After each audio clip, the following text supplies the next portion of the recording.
Bonjour à tous, je fais juste ici une petite vidéo d'application du cours. Et ici, je commence avec la troisième loi de Kepler qui s'applique à un petit objet céleste qui gravite autour d'un gros. Alors cette loi de Kepler, elle stipule que la période de révolution d'un petit objet céleste de masse petit m autour d'un gros objet de masse grand M dépend de la distance entre ce petit objet et ce gros objet. Quand je parle de petit et de gros, cela peut être une planète, petit objet, qui tourne autour d'une étoile, gros objet, ou cela peut être un satellite, petit objet, qui tourne autour d'une planète, gros objet. Plus précisément, si j'appelle grand T la période de révolution du petit autour du gros, et petit d la distance qui sépare les centres de gravité du petit et du gros, eh bien, d'après la troisième loi de Kepler, on a le rapport du carré de la période de révolution sur le cube de la distance, t carré sur d cube, qui est égal à une constante, et cette constante, comme on l'a vu, elle est même calculable, et elle est donnée par cette formule, t carré divisé par d cube est égal à 4 pi au carré divisé par G grand M, où grand G est la constante gravitationnelle égale à 6,67 10-11 mètres cubes par kilo et par seconde carré. J'en profite pour vérifier que cette relation est bien correcte du point de vue des dimensions. Ici à gauche, j'ai des secondes au carré divisé par des mètres cubes. Et à droite, j'ai les kilos qui disparaissent dans le produit grand G, grand M. Et il me reste quoi? Eh bien, il me reste des secondes au carré divisé par des mètres cubes. C'est donc bien ça. Je peux réécrire cette formule sous la forme t au carré est égal à 4 pi au carré divisé par grand G en m fois d au cube. Et cela me dit que plus un petit objet orbite à une distance lointaine d'un gros objet, plus sa période de révolution autour du gros objet sera longue. Je garde ce résultat dans un coin de la tête, car quand on fera un calcul, cela nous permettra de vérifier que l'on ne s'est pas trompé. Cette troisième loi de Kepler est connue sous le nom des périodes. Et cette loi n'est qu'une approximation, et pour appliquer cette loi, il faut bien garder en tête que grand M doit être bien supérieur à petit m. Voilà, nous trouverons pas mal d'applications de cette troisième loi de Kepler qui est très utilisée, et on va commencer par une première question classique.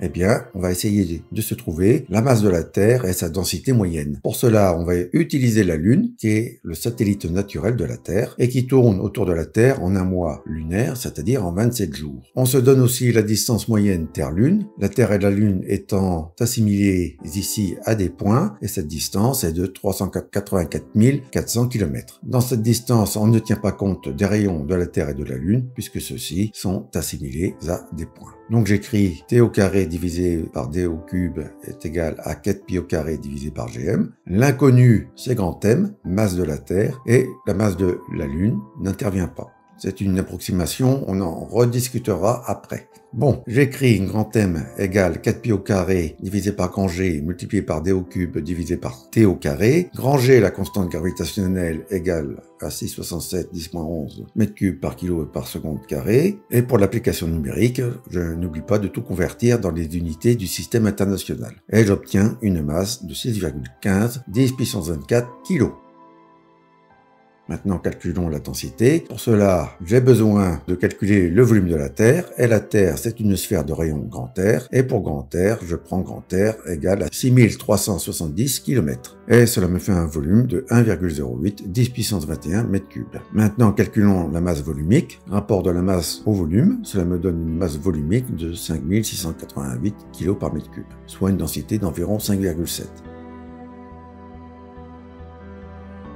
Maintenant, je peux aller vérifier et comparer avec la valeur officielle de la densité de la Terre. Si je regarde sur Google, Google me dit 5,51. Alors attention, Google me fait une petite confusion entre densité et masse volumique. Une masse volumique, ce sont des grammes par centimètre cube ou des kilos par mètre cube. Une densité, c'est un nombre sans dimension. Cela n'a pas d'unité, car une densité, c'est un rapport de masse volumique. C'est une masse volumique divisée par la masse volumique de l'eau.